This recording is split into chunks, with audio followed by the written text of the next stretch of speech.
अस्सलाम वालेकुम viewers, welcome back to my YouTube channel आया knowledge fair with me Fatima Junoon. तो चलते हैं आज के हमारे टॉपिक की तरफ, जिसमें हम डिस्कस करेंगे रीजन ऑफ एशिया को। सबसे पहले तो हमें पता है कि अर्थ प्लैनेट के अंदर 7 कॉन्टिनेंट्स हैं, जिसमें एशिया आ गया, अफ्रीका आ गया, नॉर्थ अमेरिका आ गया, साउथ अमेरिका आ गया, अंटार्कटिका आ गया, यूरोप आ गया एंड ऑस्ट्रेलिया आ गया। इन सबको हम डिस्कस करेंगे वन बाय वन अपनी वीडियोस के अंदर, लेकिन आज की वीडियो के अंदर हम डिस्कस करेंगे एशियन रीजन को, कि एशियन रीजन के अंदर कौन कौन सी कंट्रीज जो है वो इन्वॉल्व है और उनकी खूसूसियत क्या है। तो शुरू करते हैं हमारा आज का लेक्चर। सबसे पहले हम एशियन रीजन के बारे में देखते हैं कि एशियन रीजन क्या है। तो ये कवर करता है 30% of the total land area of the planet Earth, और 60% जो है वो लोग सारी दुनिया के यहाँ पर रह रहे होते हैं। और ये एशिया जो है वो पार्ट है जी east side of the landmark, यानी एशिया और यूरोप जो है वो जिस पार्ट के ऊपर मिल रहे होते हैं उसको हम कहते हैं यूरेशिया। और एशिया का जो वेस्टर्न बॉर्डर लाइन है as goes through the Ural mountains, the Caucasus mountain and the Caspian and the Black Sea. और एशिया जो है वो सराउंड किया गया है जी Arctic, Pacific and Indian oceans से सराउंड किया गया है। और इसके पास टोटल 48 कंट्रीज़ हैं, जिसमें रशिया जो है वो उसकी सबसे ज़्यादा मेजर लैंड है। अब हम डिस्कस करते हैं कंट्रीज़ को, कि कंट्रीज़ जो है एशियन रीजन के अंदर कौन कौन सी कंट्रीज़ हैं। तो उन कंट्रीज़ को इजीली डिस्कस करने के लिए यूएन ने जो है वो हमारी आसानी के लिए एशियन रीजन को डिवाइड किया है 5 डिफरेंट रीजन के अंदर, सब रीजन्स के अंदर हमारी आसानी के लिए, जिसमें सबसे पहला आ गया eastern Asia, south eastern Asia, western Asia, central Asia और साउदर्न एशिया या साउथ एशिया जिसको हम कहते हैं।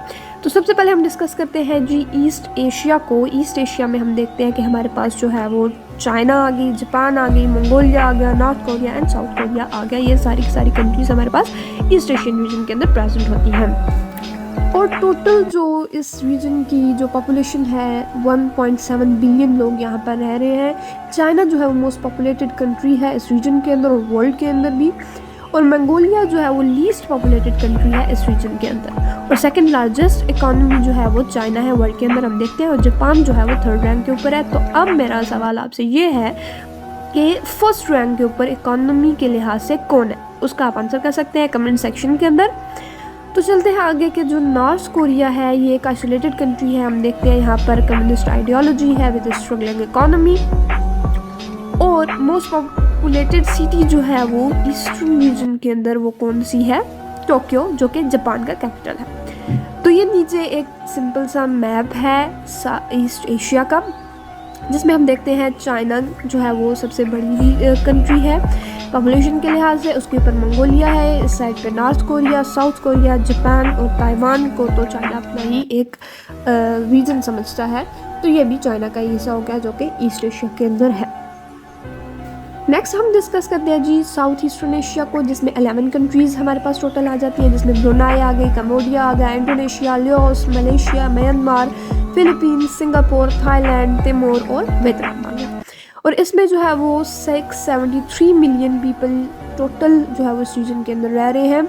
इंडोनेशिया जो है वो बिगेस्ट कंट्री है और मोस्ट पॉपुलेटेड कंट्री है इस रीजन का, जिसके पास लार्ज और स्मॉल आइलैंड जो है वो हैं हम देखते हैं।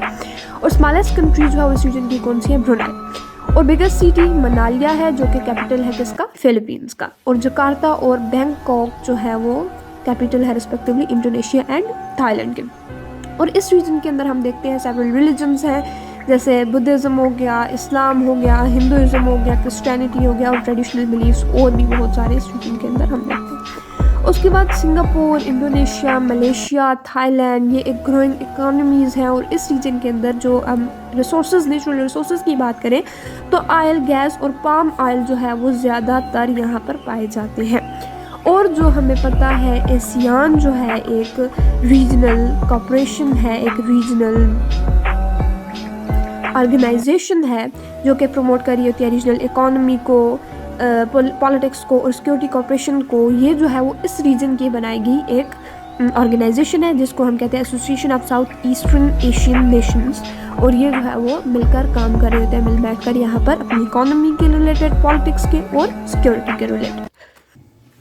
ये है जी मैप साउथ ईस्ट एशिया का, जिसमें हम देखते हैं ये है म्यांमार, ये है Laos, Vietnam, Thailand, Cambodia, Malaysia, Singapore, Brunei, Indonesia और ईस्ट तिमोर।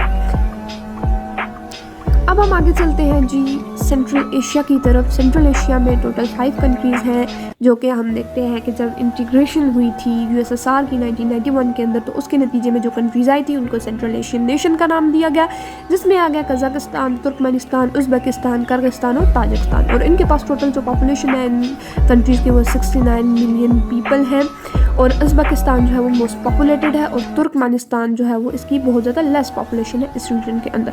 और काज़ाकिस्तान जो है वो ये एक बिगेस्ट कंट्री है इस एरिया की लैंड वाइज। और हम देखते हैं कि ये कंट्रीज़ जो है वो लैंडलॉक्ड कंट्रीज़ हैं। और लैंडलॉक्ड कंट्रीज़ हमें पता है वो कंट्रीज़ होती है जिनके पास अपना कोई सी नहीं होता, और वो अपनी ट्रेड के लिए दूसरी कंट्रीज़ के ऊपर डिपेंड कर रही होती है। जैसे सेंट्रल एशिया जो है वो सेंट्रल एशियन रीजन या ये जो स्टेट्स होती हैं ये डिपेंड कर रही होती है अपनी स्टेट के लिए पाकिस्तान के ऊपर। और सिल्क रोड जो है वो हिस्टोरिकली पार्ट है सेंट्रल एशिया का, जो कि फैसिलिटेट कर जाता है trade between the East and the West. उसने फैसिलिटेट किया था, उसके बाद इस रीजन के अंदर बहुत ज़्यादा नेचुरल रिसोर्सेज हैं, हाईली रिच नेचुरल रिसोर्सेज, जिसमें ऑयल आ गई, गैस आ गया और यूरेनियम आ गया।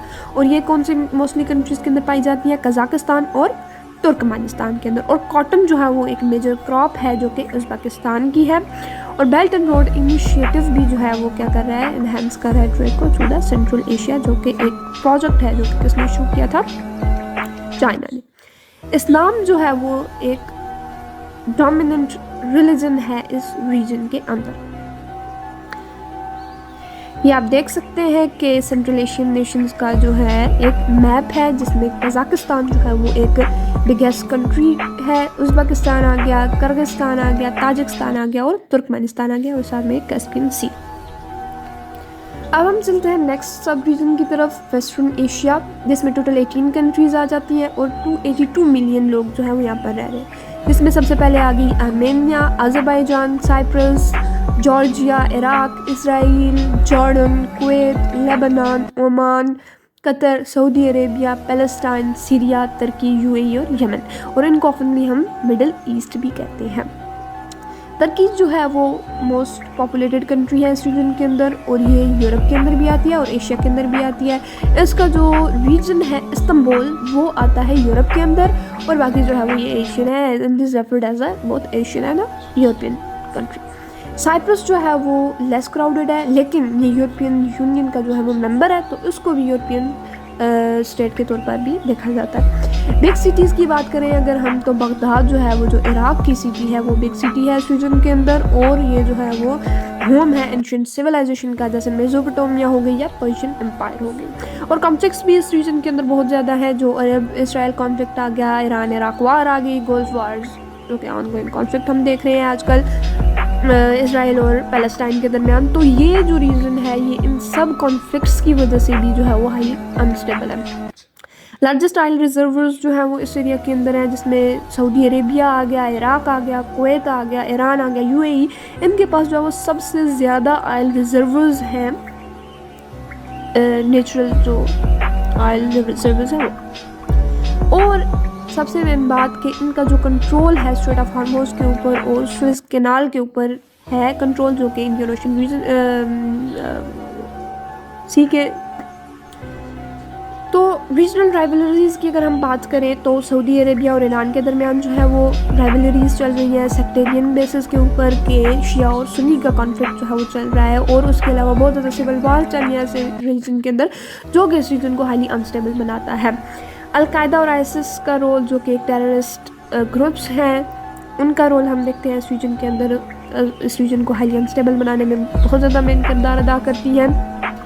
ये रहा जी मैप वेस्टर्न एशिया का, या हम क्या लेके मिडल ईस्ट का, जिसमें यहाँ पर आ गया Turkey, Armenia, Georgia, Azerbaijan, Iran, Iraq, Syria, Jordan, Israel, Palestine, Lebanon, Cyprus, Saudi Arabia, Bahrain, Qatar, UAE, Oman और यमन।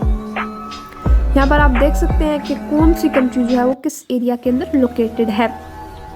अब हम चलते हैं साउथ एशिया की तरफ, जिसमें 2 बिलियन पीपल जो है वो सबसे ज़्यादा जिस रीजन के अंदर लोग रह रहे हैं, 2 बिलियन पीपल वो जो साउथ एशियन रीजन के अंदर रह रहे हैं। 8 कंट्रीज़ हैं टोटल, अफगानिस्तान, बांग्लादेश, भूटान, इंडिया, पाकिस्तान, मालदीव, नेपाल और श्रीलंका। और मोस्ट पॉपुलेटेड कंट्री जो है वो कौन सी है? इंडिया। सेकंड लार्जेस्ट पॉपुलेशन है इसकी वर्ल्ड के अंदर।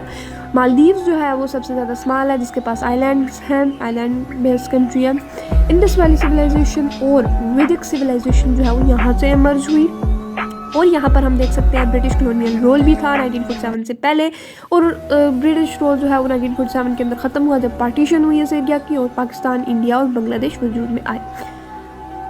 जो प्रेजेंट बांग्लादेश है वो पहले पाकिस्तान का हिस्सा था। उसके बाद आ गया जी political landscape. India, Pakistan, Bangladesh ये पार्लियामेंट्री डेमोक्रेसीज हैं। अफगानिस्तान में हमने देखा 2021 के बाद तालिबान की गवर्नमेंट आ गई। भूटान और नेपाल में कॉन्स्टिट्यूशनल मोनार्कीज हैं, जबकि मालदीव्स और श्रीलंका में प्रेसिडेंशियल डेमोक्रेसीज हैं। सार्क जो एक रीजनल ऑर्गेनाइजेशन है, कॉपरेशन है, वो इस रीजन का हिस्सा है। इस रीजन की सारी कंट्रीज ने मिलकर एक ऑर्गेनाइजेशन बनाई जिसका नाम दिया गया SAARC, South Asian Association for Regional Cooperation. उसके बाद इकॉनमी के लिहाज से बात करें तो agriculture, rice, wheat, cotton, tea, jute, ये सारे इस एरिया की खसूसियत है। और अगर कंट्रीज़ के लिहाज से बात करें तो इंडिया जो है वो लीड कर रहा है आईटी के अंदर, बांग्लादेश लीड कर रहा है टेक्सटाइल इंडस्ट्री के अंदर जो कि बिगेस्ट इंडस्ट्री है बांग्लादेश के अंदर। और पाकिस्तान जो है वो स्पेशलाइज्ड है जी एग्रीकल्चरल एक्सपोर्ट्स और स्पोर्ट्स गुड्स के अंदर। और नेपाल और भूटान एक्सपोर्ट कर रहे होते हैं हाइड्रो पावर्स को। यह है जी मैप साउथ एशिया का, जिसमें हम देख सकते हैं कंट्रीज़ कौन कौन सी कंट्री कहाँ पर लोकेटेड है। अफगानिस्तान आ गया सबसे पहले, पाकिस्तान, इंडिया, मालदीव्स, नेपाल, बांग्लादेश, भूटान और श्रीलंका। यह है जी ओवरऑल मैप एशिया का, जिसमें हम देख सकते हैं डिफरेंट कंट्रीज़ कहाँ कहाँ पर लोकेटेड हैं। तो ये था जी आज का हमारा लेक्चर एशिया रीजन के ऊपर कि एशिया रीजन के अंदर कौन कौन सी कंट्रीज़ इन्वॉल्व है और उनकी क्या क्या मेन खसूसियत है। नेक्स्ट वीडियो में मैं डिस्कस करूँगी अफ्रीका रीजन के बारे में, उसकी मेन कंट्रीज़ के बारे में। और वीडियो को एंड करने से पहले आप सबसे मेरा एक सवाल है कि हम सब देख रहे हैं आजकल कि चाइना जो है वो एक इमर्जिंग रीजनल पावर के तौर पर इमर्ज कर रहा है, इंडिया रीजनल पावर के तौर पर इमर्ज कर रहा है। तो why always these countries emerge as a regional power? Why they don't try to become a superpower like US? China although अपना इन्फ्लुएंस जो है वो इंक्रीज करने की कोशिश कर रहा है, लेकिन स्टिल वो खुद को डिक्लेयर नहीं कर रहा कि वो एक सुपर पावर बनने की कोशिश कर रहा है। तो ऐसा क्यों है, आप इसका आंसर कर सकते हैं कमेंट सेक्शन के अंदर। अगर आपको मेरी वीडियो पसंद आई हो तो चैनल को सब्सक्राइब करें और वीडियो को लाइक करें और बेल आइकन को दबाना ना भूलिएगा ताकि आपके पास मेरी सारी वीडियोस आती रहें। तो मिलते हैं अपनी अगली वीडियो के अंदर, तब तक के लिए अल्लाह हाफिज़।